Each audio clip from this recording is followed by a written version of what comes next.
जेव्हा शेवटचा टप्पा होता वॉर्ड नंबर 5 मध्ये, तिथे आपले उमेदवार होते, जे आमच्या महिला उमेदवार आहे, मुस्लिम उमेदवार आहे, आणि त्यांच्या सोबत त्यांचे जे आता घरातले लोक ते शेवटून मतदान त्यांचं बाकी होतं ते करायला गेले, तर तिथे धक्काबुक्की झाली, त्यांच्या घरच्यांना तिथे मारलं गेलं.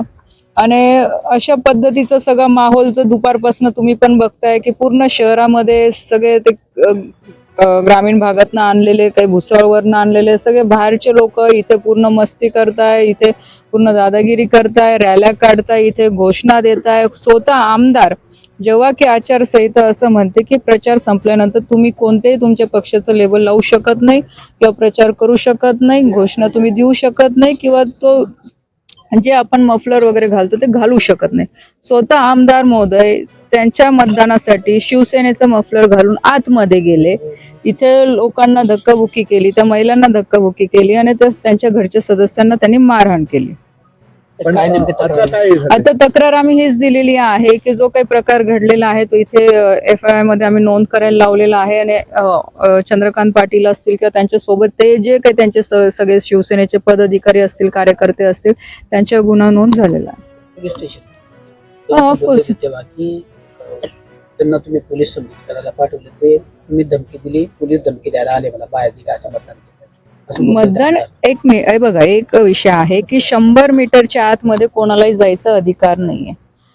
इव्हन स्वतः उमेदवाराला फक्त पोलिसांनी सकाळी सूचना दिल्या होत्या की तुम्ही 1 तासाच्या अंतरावर एक वेळा तुम्ही राऊंड मारू शकता.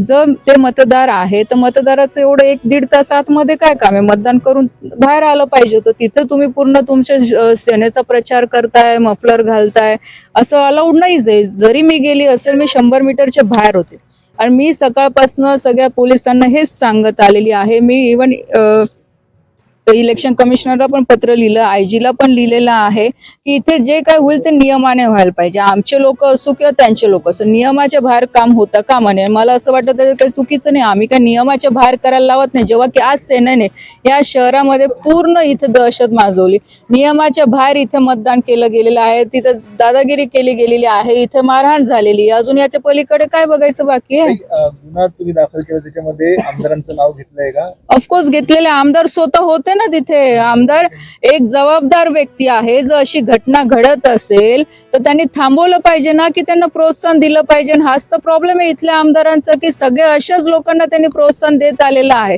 आणि त्याच्यामुळे हे जे काय आज घडतं हे फक्त त्या कारणामुळेच घडतं. आणि आपण जे म्हणतात की पक्षाची मफलर घालून आले, तर याबद्दल निवडणूक आयोगाकडे तक्रार करणार? केली मी तक्रार ऑलरेडी. मी सगळे मेल वगैरे, सगळे फोटोग्राफ्स वगैरे पाठवलेले. आता ते याच्यातही म्हणतील की यांचं काहीतरी आहे आणि खोटं बोलतात, असं तर होणार नाही. त्यांचे गळ्यातले मफलरचे फोटो आलेले आहे, त्यांनी जो काही तमाशा तिथे बूथवर केलेला त्याचा व्हिडिओ आलेला आहे. जे दुपारच्या वेळेस त्यांनी 17 नंबर प्रभागामध्ये माझ्या गाडीजवळ घोषणा दिल्या, त्याच्यानंतर त्यांनी पूर्ण गावभरात रॅली काढली, जे की अलाउड नाहीये. घोषणा देणं तुम्हाला अलाउड नाहीये बूथच्या बाहेर किंवा तिथं बूथच्या प्रिमायसेस मध्ये. याचे सगळे रीतसर व्हिडिओ आलेले आहे. आमदारांच्या कार्यकर्त्यांविरुद्ध तुम्हाला आता गेल्या काळात विचार केला 3ऱ्यांदा पोलीस स्टेशन हो, तुम्ही तेच सांगते, हे मुक्ताईनगरच्या इतिहासात कधीच झालं नाही. मी आत्ताच पोलिसांना सांगत होते की मी राजकारणात आल्यापासनं किंवा मी मुक्ताईनगर शहरामध्ये आल्यापासनं ह्या फक्त वर्षभरात मला 2 वेळा यावं लागलं, ते पण माझ्या मुलीसाठी आणि आज या कार्यकर्त्यांसाठी. याच्या आधी मला गरजच पडली नाही, कारण अशी परिस्थिती मुक्ताईनगर शहराची नव्हतीच. ठीक आहे, राजकारण असतं, पक्ष असतं, जो तो त्या आपल्या आपल्या परीने करत असतं, पण इतकं इथं माज आणणं ह्या लोकांना आणि इतकं ह्या अशा पद्धतीने वागणूक करणं हे कितपत योग्य आहे? पत्र करण्याची मागणी करणार ऑफकोर्स करणार. मी आधीच सांगितलं की मी कंप्लेंट केलेली आहे, सगळे फोटोग्राफ्स वगैरे सगळे मेल केलेले आहे. इव्हन SP साहेबांनाही पाठवलेलं आहे, देवेंद्रजींकडे पण मी या संदर्भात सगळी माहिती पाठवलेली आहे.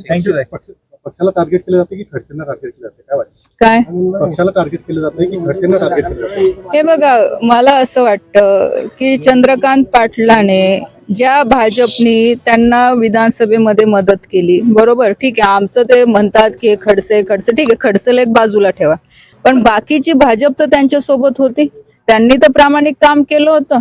मग त्यांनी मोठं मन दाखवून का नाही भाजपला इथे विश्वासात घेतलं, की का नाही भाजपच्या लोकांना सोबत घेऊन काम केलं? आज जे काही होतं इथे भाजपच्या लोकांवर दमदाटी होते आहे, मग हे कुठे गेलं? मग तेव्हा हा युती धर्म नाही आठवत. ठीक आहे, खडसे तर आहेच, त्यांना आमची अलर्जी आहे ते तर आधीपासून सगळ्यांना माहिती आहे. मी त्याबद्दल बोलतच नाही.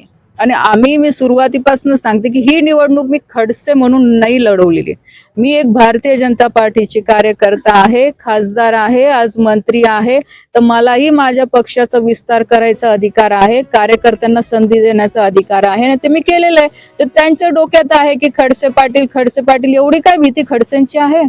लढा ना तुम्ही पण निवडणूक.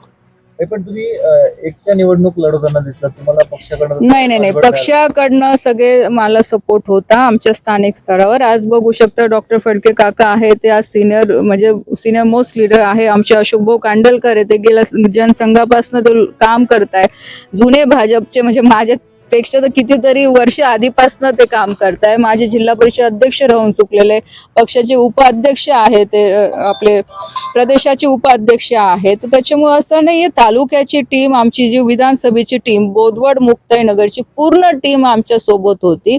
आणि एकटी मी करूच शकत नाही, कार्यकर्ता तर लागणारच. आणि निवडणूकच कार्यकर्त्यांसाठी आहे, तर बिना कार्यकर्त्यांचं मी एकटी काय करणार? कार्यकर्त्यांचा सपोर्ट सगळं होतच. कार्यकर्ते सगळे ग्राउंडवर आहे, काम करताय, रात्रंदिवस हे फिरत होते सगळीकडे. Okay, thank you.